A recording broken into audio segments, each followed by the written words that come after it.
राम राम, जय श्री राम। आरडी ज्योतिष संस्थान के यूट्यूब चैनल पर सभी भक्तों का, सभी उत्सुक व्यक्तियों का, उत्सुक जनों का स्वागत है। मैं आपके सामने सूर्य ग्रहण के बारे में कुछ जानकारी देना चाह रहा हूं, क्योंकि सूर्य ग्रहण पर क्या होगा, कैसे होगा, ये शंकाएं और युवा पीढ़ी में बहुत आ जाती हैं। तो पहले मैं युवा पीढ़ी को ये बता दूं कि ग्रहों का प्रभाव कैसे होता है। ग्रहों का प्रभाव, जो राशियों को आप ये मान लीजिए कि एक आपका वृत्ताकार आकृति है, उसको 12 हिस्से में बांट दीजिए इस तरह से, तो वो बीच का एक हिस्सा एक राशि कहलाती है, दूसरा हिस्सा दूसरी राशि, तीसरा हिस्सा तीसरी राशि।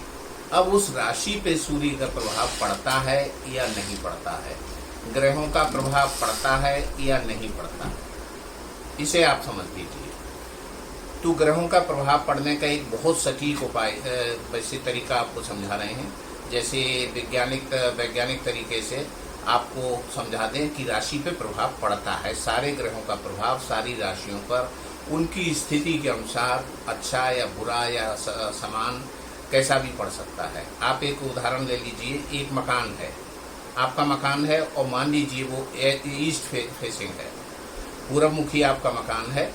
अब सूर्य निकला तो सबसे पहले सूर्य पूरब मुखी मकान में सूर्य की किरणें आएंगी। किसी का दक्षिण मुखी है, किसी का पश्चिम मुखी है, किसी का उत्तर मुखी है, तो सूर्य स्थिर है, ये बिल्कुल आप मान लें और मानते हैं और है।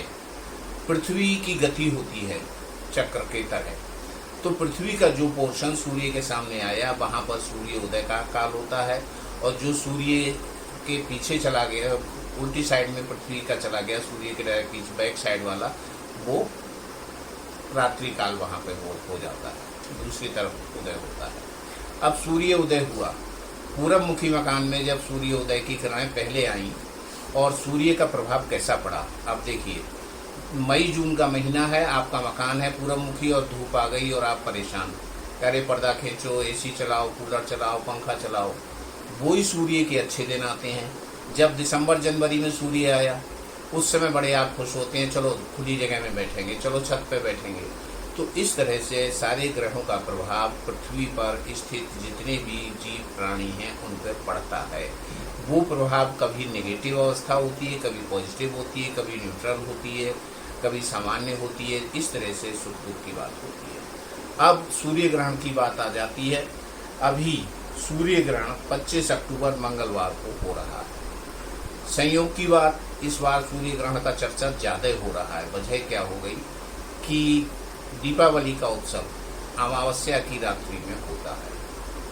अब उस दिन जो आपका 4:22 शाम से सूर्य का ग्रहण का समय शुरू हो जाएगा और 6:25 तक वो सूर्य ग्रहण का काल रहेगा। अब सूर्य ग्रहण का काल, अब हम ज्योतिष का काम जब करते हैं तो हमारे पास अधिकतर लोग पूछते हैं, साहब हम पे क्या असर पड़ेगा, तो नुकसान तो नहीं हो जाएगा, परेशानी तो नहीं होगी। नुकसान और परेशानी किसी को नहीं होगी। कोई है सोई जो नाम रच राखा, को कर तर्क बड़ा भरोसा था। आप अपना आचरण, अपना स्वभाव, अपना व्यवहार, अपने कार्यों को अगर आपका मन कहता है हम अच्छा कर रहे हैं तो वो अच्छा ही होगा। ईश्वर चिंतन, भजन, पूजन ग्रहण काल में किए जाते हैं, मगर एक विशेष बात बता दें, बच्चे कहते हैं कि एक तरफ आप कह रहे हैं पूजन भजन इस तरह के कार्य करिए, मंदिर तो बंद है। मंदिर बंद होते हैं, मंदिर सूतक पीरियड, सूतक का मतलब आप समझ जाइए कि ग्रहण काल का सूतक 12 घंटे पहले शुरू हो जाता है, और जब सूतक काल में कोई मंदिर में नहीं जाएगा, अपवित्र हो जाता है। सूतक का समय अपवित्रता होती है।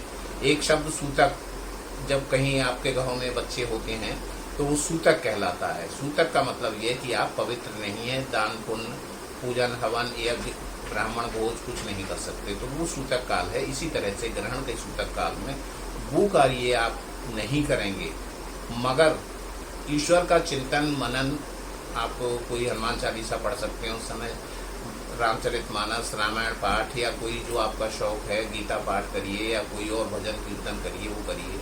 आपका आचरण अगर शुद्ध होगा तो आप पे कोई नेगेटिव प्रभाव नहीं होगा।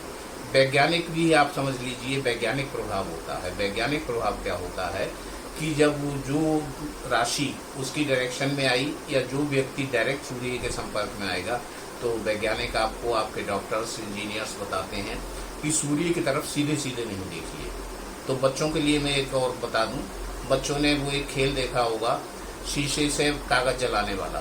तो वो किरणें एकत्रित एक ही जगह केंद्र बिंदु पे आती हैं, तो उनका टेम्परेचर बढ़ जाता है, वो कागज को जला देती हैं। उसी तरह से ग्रहण काल में जो दूसरा ग्रह उसके आगे आया, उसके आगे आने से जो शेष किरणें बचती हैं उनकी शक्ति या पावर या उनकी एनर्जी या उनकी गर्मी बढ़ गई, तो वो आपकी आंखों को नुकसान दे सकता है। इस वजह ग्रहण काल में सूर्य को देखने की कोशिश नहीं करें। अगर आपको सूर्य ग्रहण देखना है, उत्सुकता है, तो एक्सरे फिल्म है जैसे, या आपके कोई अच्छे ब्लैक कलर का, डार्क कलर का चश्मा है, तो उसको क्षणिक रूप से आप सिर्फ देख सकते हैं।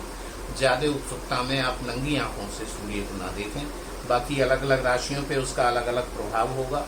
जैसे आपको एग्जाम्पल बता दिया था कि मकान पे सूरज का प्रभाव कैसे आता है, दक्षिण मुखी का क्या होगा, पश्चिम मुखी का क्या होगा। तो उस समय जो डायरेक्शन में आ रहा है उसमें तुला राशि सीधे सीधे उससे प्रभावित हो रही है। और इनके प्रभाव से बचने के लिए वैज्ञानिक तरीके आपको बता दिए, नंगी आंखों से ना देखें। और आध्यात्मिक तरीके बता दिए, मनन चिंतन आप करिए, पूजन हवन करिए।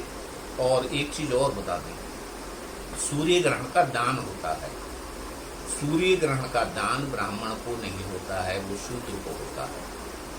आपका जो भी वर्कर है, आप उसे कुछ भी वस्तु दान कर सकते हैं, पुराने वस्त्र दान कर सकते हैं और अनाज दान कर सकते हैं। इस तरह के काम कर सकते हैं और करना चाहिए।